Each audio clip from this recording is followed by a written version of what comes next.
Exciting! Samantala, hindi lang daw sa pagiging modern manananggal na challenge si Riza Senon para sa kanyang romance horror film with Martin Del Rosario. Ang love scenes nila sa pelikula, first time daw niyang ginawa. Nagbabalik si Aubrey Carampel. Nagpakadaring na si Riza Senon sa pinagbibidahang pelikulang Ang Manananggal sa Unit 23B. Official entry ito sa ginaganap na Q Cinema International Film Festival. Sa pinaghalong horror and romance film, gumaganap si Riza na isang manananggal. May mga love scenes siya na first time daw niyang ginawa.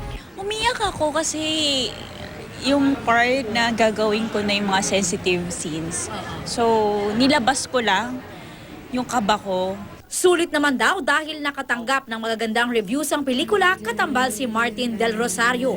Masaya kasi pinaghirapan talaga namin siya.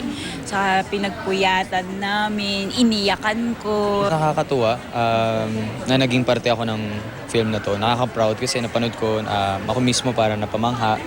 Napamangha, ang ganda ng lahat. Mapapanood din ngayon si Riza bilang guest star sa tinututukang series na alias Robin Hood.